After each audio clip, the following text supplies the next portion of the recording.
Ingat, usaha itu orang yang dapetin 1 bulan, kita bisa dapetin 1 hari.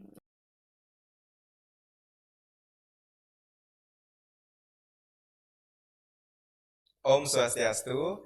Halo Sobat Insight Hindu. Wah, akhirnya balik lagi nih bareng kita, bareng aku Bagus dalam acara podcast dari Insight Hindu. Oke, kali ini kita udah kedatangan tamu spesial nih pastinya. Dan teman-teman semua pastinya udah kenal nih siapa sosok yang akan kita undang pada pagi hari ini. Dan tentunya kakak yang satu ini udah cantik, terus jadi entrepreneur muda dan juga udah cukup famous ya di kalangan kita. Yuk langsung saja kita lihat nih, kita undang kakak yang satu ini. Ya namanya adalah Kak Diana. Nanti kita bisa kenalan secara langsung ya sama Kak Diananya. Oke, kita langsung sambut saja. Hai Kak Diana, Om Halo, Swastiastu. Om Swastiastu. Wah, gimana kabarnya Kak hari ini? Baik sekali, luar biasa. Oh, ini dia guys, kakak kita, kakak Diana yang cantik dan seorang entrepreneur yang pastinya kalian udah kenal nih pemilik dari Diana Spa. Wow, ini cewek-cewek pastinya udah sering kan nih ke Diana Spa buat nyalon, ngerimbat, dan lain-lainnya. Oke Kak Diana, kita udah punya beberapa pertanyaan nih Kak dari kalangan teman-teman semua yang pastinya penasaran sama Kak Diana nih. Tapi sebelum itu aku mau tahu lebih lanjut nih ke Kak Diana. Mungkin Kak Diana bisa perkenalin diri dulu, terus Kak Diana kesibukannya apa kali ini. Bisa Kak Diana silahkan diperkenalkan dulu. Eh, Baik, terima kasih, bagus. Perkenalkan, nama saya Ninyoman Putri Diana, biasa saya dipanggil Diana. Saat ini saya sedang berkuliah di Universitas Mataram, jurusan hukum. Terus saya juga, di samping saya kuliah, saya juga menjalankan bisnis. Sekarang umur saya masih 22 tahun. Makasih. Wow, ternyata Kak Diana inilah salah satu kakak tingkat saya ya di Universitas Mataram. Cuman kita itu beda fakultas ya. Fakultas Kak Diana itu ada di seberang jalan dan fakultas saya itu ada di seberang jalannya fakultas Kak Diana gitu. Oke, Kak Diana masih umur 22 tahun. Tapi di umur yang masih muda ini Kak Diana ini udah menjadi owner dari Diana Spa. Wah, itu kira-kira gimana tuh, Kak? Mungkin kita juga penasaran Diana Spa itu apa dan Kak Diana juga lagi usaha apa yang dirintis? Mungkin bisa diceritakan ya Kak. Jadi cerita dari awal aja ya. Dulu dari 2013 saya nyari peluang usaha itu posisinya saya lagi SMP. Pada saat SMP saya kalangan saya kan emang bisnis semua dari orang tua, kakak, bisnis semua. Jadi saya waktu SMP sempat mikir gitu, saya buka apa ya? Eh, Mulailah dari usia dini gitu. Waktu itu saya udah nyoba jualan makanan pernah, jualan jam tangan pernah, jualan baju pernah, sampai baju bekas pun pernah saya jual gitu. Yang penting uang gitu, Iya. yang penting dapat uang dan halal. Setelah itu waktu SMP pernah dilarang sama almarhum bapak saya karena jualan katanya fokus sekolah dulu. Tapi jualan tuh ndak ganggu proses belajar. Setelah itu pada saat saya SMA, saya mulai lagi jualan, tetap jualan online shop. Setelah selesai SMA, kita kan libur tuh 3 bulan. Setelah pembagian rapot, kita libur. Terus udah itu bapak saya kan emang orangnya tuh kayak memotivasi gitu kan, apa nih masa sih pengangguran pengangguran kayak kan kita udah selesai SMA nih, Iya. tidur makan gitu kan. Sampai kayak diejek-ejek gitu, pokoknya kayak pengangguran kayak gitu karena belum pasti dapat kuliah, belum belum pasti mau jalan kemana gitu. Nah setelah itu baru kakak saya, kakak kandung saya buka kerja kemang. Setelah itu saya bantu dia nih, waktu tuh lagi boom banget. eh, Terus saya mikir, wah sehari dari usaha dapat segini loh gitu kan. Akhirnya saya mikir, saya buka apa ya. Tapi waktu itu bapak saya masih ngasih tahu juga, eh, ya udah semangat aja kamu mau buka apa, yang penting dari hatimu sendiri kayaknya. katanya kayak gitu. Setelah itu pada saat selesai SMA itu saya mulailah kayak malam-malam begadang gitu kan, scroll apalagi kita namanya anak muda kan kayak nge-scroll Iya. Instagram gitu lah, nge-scroll akhirnya saya lihat kayak keluar di explore gitu kayak orang perawatan gitu, akhirnya wah saya suka nyalon, saya harus buka nih gitu. Akhirnya saya buka, tapi pada saat saya izin ke orang tua mau buka salon tuh dia mikirnya ini usaha besar, bukan usaha kecil. Misalnya kalau kita usaha kecil kan online shop biasa. Kalau misalnya kita udah buka itu kan berarti kita punya karyawan, harus punya karyawan, dan itu pasti kita yang nanggung karyawannya gitu. Dari saya bantu kakak saya buka Rujak Kambang itu mulailah banyak banyak saya dapat ceperan dari kakak saya kan, akhirnya dari situ saya nabung. Yang awalnya saya mau buka sedikit itu kayak beli kursi, beli apa gitu, sedikit. Akhirnya udah saya cuma berani ngajak karyawan waktu itu 3. Pertama buka salon tuh awalnya berani lanjutin 3.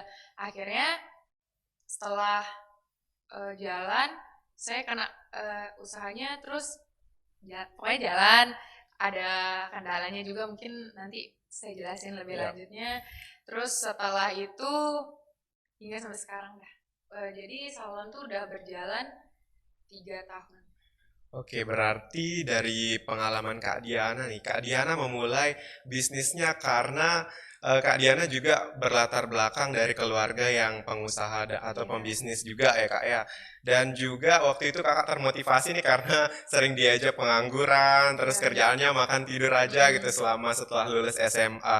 Oke nih Kak, saya tertarik nih ngelihat Kak Diana. Kak Diana kan dari, kita lihat nih background Kak Diana sendiri tuh dari pendidikan hukum gitu. Sedangkan Kak Diana tuh berkecimpung di dunia entrepreneur yang basicnya ekonomi banget lah gitu.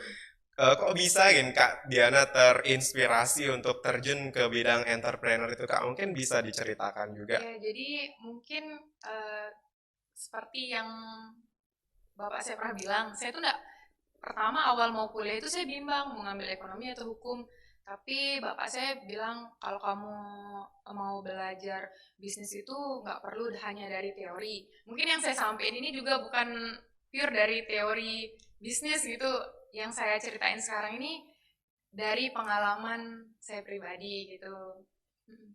Oke. Jadi buat teman-teman juga nih ya, teman-teman yang di rumah mungkin yang lagi posisinya sekarang ini seorang mahasiswa atau pelajar yang nggak basicnya ekonomi, jangan takut ya buat memulai usaha. Walaupun itu usaha kecil, nanti kalau lama-lama kan bakal jadi bukit dan usaha besar gitu. Oke Kak Diana, mungkin saya pengen tahu juga nih selama awal pendirian dari bisnis Kak Diana sendiri, apa saja sih yang Kak Diana butuhin mungkin dari materi, terus ada juga dari teori. Mungkin Kak Diana pernah ikut pelatihan-pelatihan bisnis kah mungkin atau gimana? Itu juga penasaran banget sih Kak. Jujur saya nggak pernah ikut kayak pelatihan bisnis gitu, nggak pernah. Terus belajar soal yang saya anut sekarang, kecantikan yang saya anut sekarang, saya nggak pernah belajar sama sekali. Jadi saya waktu itu modal nekat, benar-benar modal nekat karena saya nggak bisa apa-apa. Saya cuma cari karyawan yang emang pure bisa bantu saya kayak gitu. Oke lah, mungkin dari sana saya mikir ya udah saya jalanin aja biarpun kayak gimana, yang penting saya udah usaha kayak gitu. Persiapannya waktu itu saya nyicil, nggak semua langsung saya beli. Kebetulan juga itu ruko punya ibu saya pribadi gitu, jadi mungkin persiapannya nggak terlalu banyak gitu. Oke, intinya teman-teman tuh harus berani ya kalau misalkan mau menjadi seorang pebisnis tuh yang pertama intinya berani karena kalau kita nggak punya keberanian pasti nggak bakal jalan ya usaha kita Kak. Oke, next selanjutnya Kak, nih kita penasaran juga. Pastinya kan tadi Kak Diana udah sempat cerita-cerita kalau selama perjalanan bisnisnya Kak Diana sendiri itu mengalami kendala-kendala juga gitu Kak. Nah, kira-kira kendala apa nih yang Kak Diana pernah alamin selama menjadi seorang entrepreneur dan strategi apa nih yang Kak Diana ambil gitu? Jadi pertama-tama waktu kendala yang pertama itu posisinya pas buka salon tuh kan selesai gempa. Jadinya mungkin orang takut buat masuk ke salon Iya. kayak gitu. Nah setelah itu yang kedua juga udah hilang-hilang kan dari gempa itu, selanjutnya kena corona. Corona juga lumayan sih agak sepi gitu. Nah sekarang udah mulai rame, orang-orang tuh taunya salon tuh rame aja gitu, pokoknya kayak nge-DM, wah rame banget Kak kayak gitu. Padahal dia nggak tahu sebelumnya tuh saya bener-bener Iya. berjuang gitu loh biar bisnis tuh tetap jalan. Waktu awal-awal corona juga bapak saya juga pernah mau tutup karena sepi kan, cuman saya bilang kasih saya kesempatan sekali lagi supaya salon ini bisa jalan. Dan sebelum beliau meninggal itu dia sempat bangga gitu sama saya, kayak tiap hari kan misalnya karyawan nih datang ke rumah bawa laporan dari salon gitu kan, wah hebat kamu sekarang kayak gitu. Pokoknya yang penting saya udah dengar dia bilang saya hebat aja saya udah bangga gitu. Oke, sebelumnya Kak Diana turut berduka cita ya atas kepergian dari Bapak tercinta. Semoga Bapaknya tenang dan mendapatkan tempat yang terbaik gitu di sisi Sang Hyang Widi Wasa. Oke, Sengkara. Oke Kak Diana nih, sedikit lagi nih Kak yang mau saya pengen kurik-kurik gitu bahasanya ya dari Silahkan. Kak Diana. Nah, selama Kak Diana menghadapi kendala tadi nih Kak Diana tuh udah ngelakuin apa aja sih Kak? Boleh tahu nggak? Misalkan mungkin dari teknik pemasarannya mungkin yang ditingkatkan supaya dari pelanggan-pelanggan atau customer tuh nggak takut gitu datang ke salon. Apalagi kan sekarang tuh masih situasi pandemi ya, terutama kemarin yang parah-parahnya banget gitu di tahun 2020. Nah, itu yang bikin penasaran sih sampai bisa kok sekarang customernya semakin meningkat gitu dilihat. Jadi waktu awal-awal corona itu pastinya sepi banget ya. Nah setelah itu juga saya cuman berani ngajak, udah meningkat lah itu ya, udah 6 gitu karyawannya. Nah setelah corona itu mungkin saya sediain kayak masker kayak gitu kan, basic-basic gitulah Ya, pokoknya. Terus saya benar-benar jaga banget gitu loh dari jaraknya, karena kita kan di salon itu benar-benar harus steril ya, di mana juga kita kan bukan jarak 1 meter iya, lagi karena harus bersentuhan iya. kan kayak gitu. Jadi saya harus benar-benar ketatin protokol pada saat itu. Nah terus mulailah eh, rame-rame, saya tambah lagi karyawan sampai sekarang saya punya karyawan 14. eh, itu sih buat saya terharu untuk ngidupin 14 orang karyawan, apalagi karyawan saya itu bukan yang seumuran saya Iya. aja, tapi ada yang lebih besar, ada yang lebih kecil kayak gitu. So, apa lagi tadi pertanyaannya? Mungkin dari teknik marketing nih Kak. Oh, teknik marketing saya biasalah endorse Oke. selebgram, Iya. terus paid promote sana sini kayak gitu. Pokoknya nggak nggak cuman saya share sendiri, tapi kan butuh bantuan orang lain juga gitu. Ya. Berarti dari teknik endorse dan juga paid promo itu cukup membantu juga Kak ya Banget, selama sangat sangat eh, eh. membantu. Ya, ini kebetulan saya juga pernah nih datang langsung ke Diana Spa, walaupun nggak nyalon ya. Pernah datang berkunjung nih Kak ke sana. Dan saya lihat juga tempatnya adem banget gitu dan juga pelanggan-pelanggan dan juga pegawai-pegawai di sana itu ramah-ramah banget gitu Kak. Meskipun ya kita lihat juga seperti yang Kak Diana bilang tadi yang nggak seumuran kita gitu, tapi masih bisa gitu kayak masuk kayak gitu ke kita. Nah, nggak cuma itu Kak. Mungkin saya juga penasaran nih sama Diana Spa. Kok bisa gitu harga-harganya miring dari tempat-tempat Oh, lain? enggak, ini malah kalau saya banding, kadang sih saya lewat-lewat gitu kan, saya lihat salon, oh enggak semiring yang orang bayangin kok, malahan ada yang saya tuh naruh harga yang pas di kantong aja sih, enggak mahal, enggak terlalu murah juga. Saya mikir juga karena ini ruko punya sendiri kan, jadi enggak perlu naruh harga mahal gitu. Nah, terus untuk sistem kepuasan pelanggan sih itu paling nomor satu gitu. Yang penting intinya pas di kantong tapi nyaman di kita Iya dan dapat benar, kualitas yang baik tentunya. benar. Nah, ini Kak, kan kita lihat usaha salon ya, salon kecantikan itu udah cukup banyak juga beredar kan di Mataram Banyak banget. sendiri. Ya. Ya banyak banget ya kita lihat mulai dari mungkin dari ibu-ibu rumah tangga juga membuka salon gitu di rumahnya. Nah, ini Kak Diana gimana sih cara menghadapi kompetitor nih, kompetitor-kompetitor dari Kak Diana sendiri? Maksudnya kayak gimana?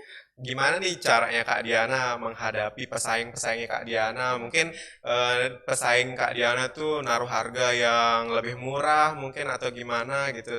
Tapi tetap bikin Diana Spa ini eksis gitu di kalangan masyarakat sendiri terutama anak-anak muda nih. Hmm.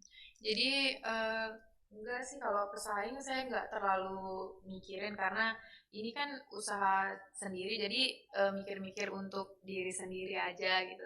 Kalau mau mikirin pesaing, kalau kita misalnya ngerasa tersaingi atau itu sih nggak ada pikiran kayak gitu tersaingi karena semua orang pasti punya hak untuk berusaha gitu. Jadi Oke. nggak Oke. mikirin pesaing sama sekali. Oke, berarti Kak Diana ini fokus sama usaha Diana Iya Spa-nya. sendiri. Bagaimana cara memuaskan pelanggan tapi dengan harga yang Yang pas di pas. kantong. Oke, itu menarik sekali sih bagi kita terutama anak-anak muda dan khususnya nih buat kamu yang ada di rumah, semeton-semeton yang ada di rumah nih yang cewek-cewek mungkin yang mau krimbat, yang mau nyalon, Bisa langsung yang ke mau Diana Spa. perawatan bisa langsung ke Diana Spa ya Kak ya. Mungkin Kak Diana bisa di-spill di mana nih alamat dari Diana Spa sendiri? Jadi alamat dari Diana Spa ini di Jalan Ismail Marzuki nomor 10. Itu tempatnya di Karangbambang di depan MGM. Ada jalan Ismail Oke. Marzuki. Terus yang cabang kedua ada di Jalan Gora 1. Itu di pas di sebelah Alfamart Selagalas. Wow, udah buka dua cabang nih Kak ya untuk Diana Spa. Sungkare tetap berjalan terus nih Diana Spa-nya. Oke Kak, ada pertanyaan lagi nih. Sebenarnya banyak banget ya pertanyaan kalau misalkan berbicara sama seorang entrepreneur langsung di depan saya nih. Mungkin saya tuh mau menanyakan sendiri nih Kak, apakah Kakak pernah nih nggak dapet dukungan gitu dari orang-orang terdekatnya Kakak selama Kakak jalanin usaha gitu? Pernah sih waktu awal mau buka karena mau buka salon gitu sempet nggak diizinin sama almarhum bapak saya juga itu pernah nggak diizinin karena dia mikirnya itu mungkin kan Diana Spa kalau udah ada kata spa pasti orang mikirnya lain Iya. gitu padahal ini sama sekali untuk cewek gitu. Itu dah waktu tuh papa saya bilang jangan dah buka gini yang lain aja makanan gitu dia bilang itu kan. Oh iya, papa saya tuh pernah bilang, kalau kita mau cepat kaya atau mau sukses gitu, kita harus jual makanan gitu. Waduh. Gak ngerti juga kenapa, tapi katanya makanan tuh emang paling cepet balikin modal gitu. Kalau kita jual jasa, eh, itu kan harus treatment dulu, Iya, betul. harus dilulur dulu, harus dipijet dulu kayak gitu kan. Jadi lama gitu masuknya. Jadi kata kata beliau sih jual makanan tuh kita tinggal taruh-taruh makanan langsung dapat uang gitu. Iya. Tapi resikonya juga besar ya kalau misalnya kita jualan makanan gitu Kak ya, terutama pesaing. Terus yang kedua, kadang juga kalau misalkan diterpa corona nih banyak orang yang takut gitu beli makanan. Iya. Tapi nggak semua pasti semua usaha itu beresiko sih. Iya, betul Cuman sekali. tergantung kita nekuninnya gimana. Ya, tergantung kita bagaimana cara kita buat mengatasi resiko-resiko itu Kak ya. Yang penting intinya berani tadi. Berani dan jangan malu buat posting. Saya nih dapat pengalaman Ya.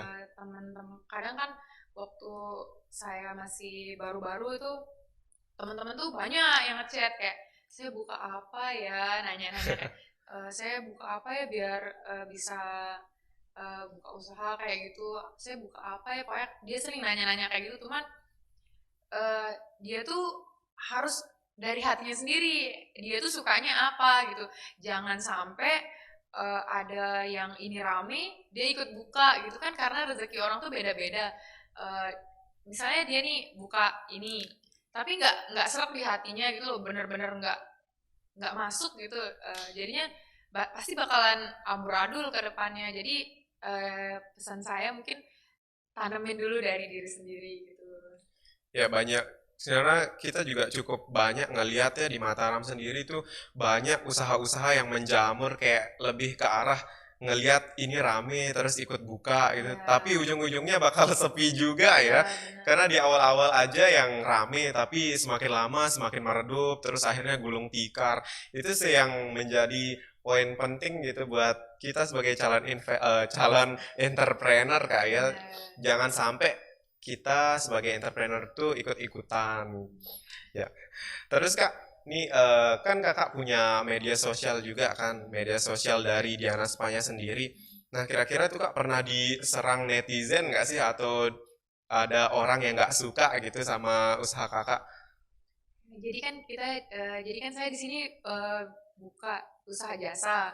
Jadi mungkin ada orang yang suka, ada yang nggak suka gitu. Maksudnya dalam sistem pelayanan mungkin ada kesalahan dari karyawan saya gitu kan. Jadi pasti dapat semua usaha nggak ada yang 100% Iya, mulus, pasti betul. ada komplainan nih kayak gitu. Jadi dari komplainan tuh saya selalu misalnya nih buka Instagram, wah dikomplain nih kayak gitu, saya kasih tahu karyawan saya nggak ngomong kayak saya dudukin dia semua, nggak, saya ngomong, saya tanya sama yang komplain tuh yang pegang tadi siapa kak gitu, saya kalau dia bilang sebutin ciri-cirinya yang ini, oh berarti saya udah tahu kalau karyawan saya yang ini, jadi saya langsung bilang ke dia kayak mbak ini dapat komplainan dari kayak gini-gini, saya harus bilang apa gitu, emang benar mbak kayak gini tadi cara pelayanannya. Terus dia kan ngerti sendiri, akhirnya mungkin adalah terketuk di hatinya kan, iya mbak mungkin saya salah, saya minta maaf. Jadi saya pelan-pelan ngomong ke customer, saya minta maaf ya mbak, mungkin kelalaian dari pegawai saya kayak gitu. Pasti setiap usaha pasti ada aja komplainan kayak gitu. Tapi dari komplainan tuh saya kasih tahu supaya nggak kayak gitu lagi gitu.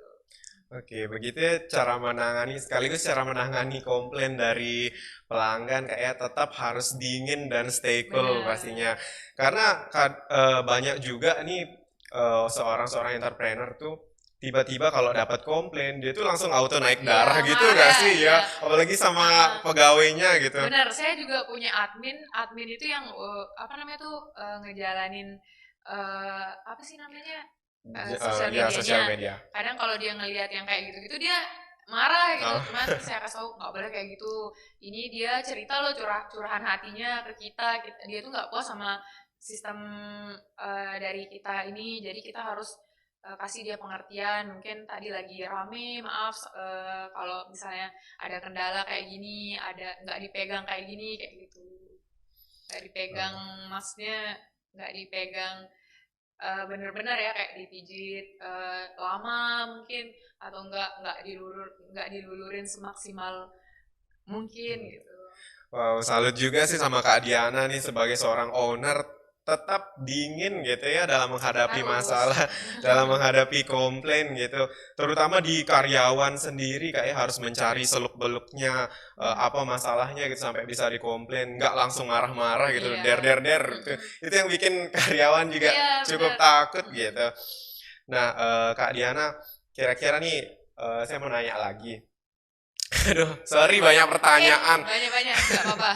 Karena kebetulan juga saya tertarik gitu dalam bidang entrepreneur, Mm-mm. tapi pernah jalan juga nih. Mm-mm. Tapi akhirnya gulung tikar. Itu gara-gara apa ya kita bilang gara-gara mungkin kurang tekun juga mungkin ya Kak ya. Dan juga karena yang pertama mungkin kurang modal. Mungkin Kak Diana punya solusi mungkin misalkan buat kita entrepreneur muda yang masih kesulitan sama dana mungkin nih Kak sama modal gitu. Mungkin Kak Diana punya solusi misalkan apa gitu Kak? Kalau dana sih dari segi dana kamu tuh nggak perlu maksain diri kamu, misalnya mau buka kafe nih megah tapi kita dana kurang gitu. Kita harus kayak apa sih namanya, sesuaiin sama budget kita aja gitu. Kalau misalnya budget kita di makanan ya udah eh, jalanin makanan tapi yang nggak perlu modal besar gitu kan. Zaman sekarang kan kita masih bisa kayak nabung gitu kan, berapa kita dapat satu hari, kita kita harus tabung gitu, nggak harus pokoknya kayak nggak perlu banget kamu buka yang besar-besar, yang penting dari kecil dulu. Saya juga gitu kok, dulu kecil, dari benar-benar kecil banget, benar-benar sedikit banget modal yang saya keluarin pada saat itu gitu. Tuh. Benar-benar sedikit, benar-benar sedikit. Itu dari hasil tabungan saya sendiri. Oke, itu ya dengar tuh semutan-semutan yang ada di rumah. Karena banyak juga yang bilang ke saya gitu, saya pengen buka usaha tapi nggak punya modal, gitu. Kira-kira gimana ya? Dan ada juga nih Kak, kira-kira menurut Kak Diana, ampuh nggak sih kalau misalkan kita tuh jadi reseller atau dropshipper gitu? Reseller benar. Dulu juga saya sempat jadi reseller. Pokoknya kita mulai aja dulu, entah itu reseller atau ownernya sendiri. Kalau kita mau nyari modal tambahan, kita jadi reseller dulu aja nggak apa-apa. Dari situ kan kita bisa ngumpulin. Itu sih menurut saya ampuh banget. Reseller, dropship juga bener-bener ampuh. Kalau dropship kan kita nggak perlu eh, Iya, stok barang iya betul. dari supplier langsung kirim ke orangnya Iya, gitu. Benar-benar ngebantu sih. iya. Terutama buat Tapi kalian-kalian, harus tekun, benar harus betul. tekun. Jangan sekali upload terus nggak ada yang beli, udah. Udah stop sampai situ. Iya benar. Ya Kita harus intinya setiap hari tekun. upload, biarpun nggak ada yang beli, tapi tetap di upload. Akhirnya pasti ada juga yang Iya. beli. Karena keseringan di-upload terus orang-orang jadi tertarik kira-kira apa ya yang Iya dijual benar. gitu. Ya walaupun mungkin sekali dua kali dapat ejekan itu nggak masalah Kak ya. Walaupun kita misalkan nih ngupload udah story-nya sampai titik-titik tuh kalah kalah sama artis ini misalnya gitu. Kalau ejekan sih benar juga, kalau orang mau mulai suatu usaha tuh pasti malu untuk Iya, ngupload misalnya. betul. Itu benar-benar hilangin gengsi itu. Benar-benar. Itu pengalaman saya pribadi, saya pernah jualan rujak juga gitu. Eh, Orang-orang kayak datang ke rumah saya, ih kamu SMA bagus, SMP bagus, tapi kok jualan rujak gitu. Oh dari sini awas ya. Saya ingetin mukanya, sampai sekarang saya inget muka teman saya tuh. Sampai sekarang dia sering nanya kayak, saya buka apa ya, saya buka apa. Memang omongan netizen agak pedas tapi sekaligus Bener, bikin pedas motivasi banget. juga. Waktu tuh pedas banget. Sekarang kamu jualan rujak kayak gini, aduh, lihat aja ya. Awas. Kayak balas dendam terpositif nggak sih itu Kak jadinya jatuhnya gitu buat Makanya, netizen-netizen. iya makanya udah diemin aja kayak gitu, nggak usah dimasukin hati. Tapi nyesek juga di hati. Iya, nyesek juga gitu. Wah, udah nggak kerasa nih Kak ya. Kita udah cukup lama juga ngobrol-ngobrol tentang entrepreneur nih. Dan pastinya juga pertanyaan dari teman-teman nih udah saya tanyakan gitu ke Kak Diana langsung. Tapi misalkan teman-teman atau semoton-semoton di rumah yang masih mau bertanya nih seputaran entrepreneur atau seputaran yang lainnya nih ke Kak Diana, bisa menghubungi siapa nih Kak? Bisa Bisa langsung hubungi lewat apa gitu? bisa langsung ke Instagram saya pribadi. Oke, Saya sering kok kalau malam-malam tuh juga misalnya upload nih tentang salon gitu, banyak juga yang kayak, Kak Diana sukses ya, tipsnya apa sih kayak gitu. oke, Instagramnya ada di sini. Sini di bawah. Jangan Jangan lupa di lupa juga follow follow. Diana Spa sama Betul. Lovana Beauty ya. Ya, siapa tahu nanti kalian kalau misalkan langsung berkunjung terus ketemu Kak Diana langsung, nanti dapat potongan, guys. Ya, mungkin Kak Diana nih untuk terakhir, Kak Diana mungkin bisa kasih closing statement, motivasi gitu buat kita sebagai orang anak muda gitu zaman sekarang supaya nggak melulu ngebebanin orang tua tentang uang jajan, bisa terjun ke entrepreneur. Kak Diana bisa kasih solusi lagi. Kak Diana bisa kasih ini motivasi gitu buat kita. Kira-kira apa nih? Ya mungkin sedikit dari saya itu, kalian yang pertama nggak usah takut, bener-bener nggak usah takut untuk mulai.